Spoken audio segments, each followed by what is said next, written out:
Assalamualaikum warahmatullahi wabarakatuh. Perkenalkan, nama saya Aprilia. Di dalam video ini saya akan menjelaskan hasil analisis dari video yang sudah saya tonton. Video dari Lentera Indonesia yang berjudul Kisah Pejuang Pendidikan di Alor. Jika kita bicara tentang pendidikan, ranah pendidikan menjadi salah satu hal yang paling dibutuhkan oleh setiap individu.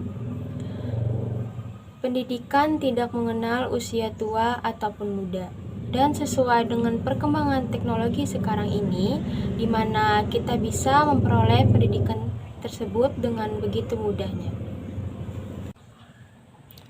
Pendidikan di Indonesia bisa dikatakan lumayan berkembang dan perkembangan tersebut membawa dampak yang baik. Namun sangat disayangkan bahwa perkembangan pendidikan tersebut tidak bisa dirasakan oleh setiap warga negara Indonesia, seperti masyarakat yang ada di daerah pedalaman, di mana anak-anak di pedalaman masih sangat kesulitan dalam hal pendidikan. Bahkan bisa dikatakan bahwa pendidikan di daerah pedalaman masih sangat minim atau kurang.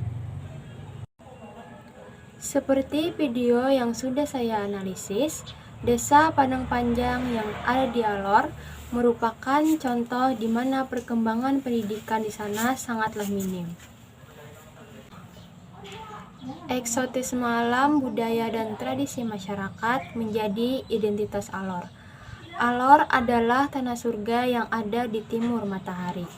Namun di sisi lain, Alor sangat jauh dari tersentuhnya pendidikan. Dan itu sangat disayangkan bagi generasi yang ada di Alor. Tercatat bahwa ratusan anak di Alor putus sekolah tiap tahunnya. Hanya ada 294 SD di 17 kecamatan di Alor. Hal ini disebabkan oleh adanya hambatan ekonomi maupun jauhnya akses ke kota dan tidak terjangkaunya teknologi ke tempat ini. Di Alor seharusnya dibutuhkan 2.300 guru di setiap tahunnya. Namun yang ada hanya 1.494 guru. Itu pun mereka berpendidikan hanya di bawah S1. Vera Ertiana dan Ahmad Fauji adalah sepasang suami istri yang sama-sama ditugaskan di Alor. Mereka mengajar di SD yang ada di Desa Padang Panjang, Kecamatan Alor Timur, Kabupaten Alor. Mereka mengajar sudah sejak Mei 2015 sebagai guru garis depan. Guru garis depan merupakan program yang dibuat oleh pemerintah melalui Kementerian Pendidikan untuk memenuhi kebutuhan pengajar di garda terdepan bangsa. SD Padang Panjang pun sudah berdiri sejak 2015 lalu. Jauhnya Desa Padang Panjang dari kota membuat Vera Ertiana dengan suaminya pergi ke kota yang bernama Kalibahi untuk membeli keperluan logistik mereka yang berjarak 60 km. Disebabkan di desa tidak ada pasar. Jauhnya akses ke kota yang menyebabkan mereka jauh dari kemajuan. Untuk akses jalan menuju Kalibahi sudah beraspal, sehingga tidak memakan waktu yang lama. Berbeda dengan dulu, menurut warga bisa memakan waktu 1 hari, begitupun sebaliknya. Sedihnya, anak-anak di Alor tidak mengenal Indonesia itu seperti apa. Mereka tidak tahu Presiden Indonesia siapa, mereka tidak mengenal tempat mereka tinggal, yang mereka tahu cuma sekitar Alor. Menurut Vera Ertiana, sebelum kedatangan mereka, anak-anak di Alor tak pernah upacara. Dan kedatangan Vera berusaha mengenalkan nilai nasionalisme terhadap anak-anak dengan diajarkannya upacara bendera, supaya mereka dari situ bisa mencintai NKRI, mencintai Indonesia karena mereka juga bagian dari Indonesia. Padang Panjang berdiri sejak 2015 dengan 28 murid. Bangunan sekolah mereka pun ternyata masih bersifat sementara. Tak hanya guru yang tak merata, akses buku pun bersifat terbatas. Untuk menunjang pelajaran, anak-anak hanya mengandalkan alam sekitar, seperti dedaunan maupun bebatuan kecil seperti kerikil. Guru-guru di sana pun mengajar double.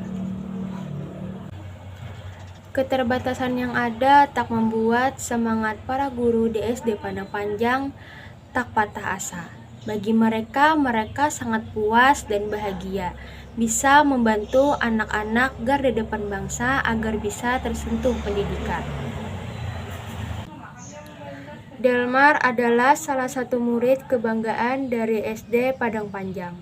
Semangatnya yang tinggi untuk bersekolah membuat para guru di sekolahnya kagum. Delmar rela menempuh jarak 3 km dengan jalan kaki agar dia bisa bersekolah. Dia menjadi teladan bagi murid yang lain. SMP pun sudah ada, namun masih terdapat 2 kelas.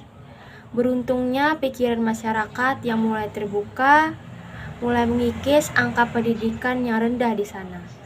Kehadiran sekolah negeri menumbuhkan harapan di masyarakat.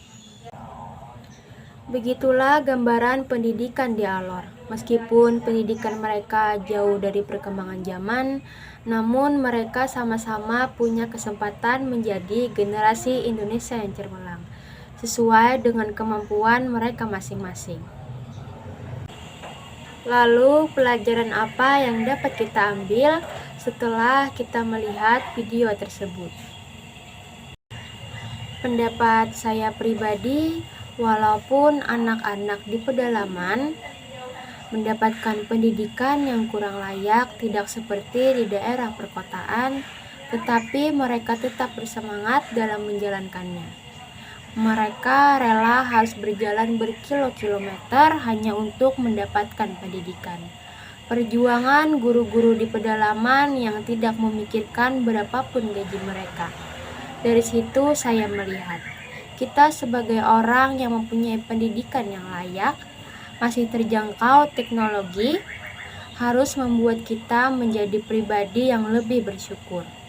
Kadang kita lupa. Kita selalu mengeluh capek belajar, malas berangkat sekolah, sedangkan kita hidup di mana kita berkecukupan.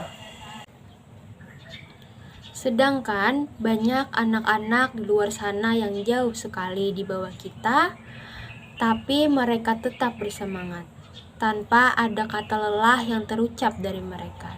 Intinya, kita harus bersyukur atas apa yang kita miliki saat ini. Karena tanpa sadar, hal yang selalu kita keluhkan ternyata hal yang orang lain benar-benar inginkan.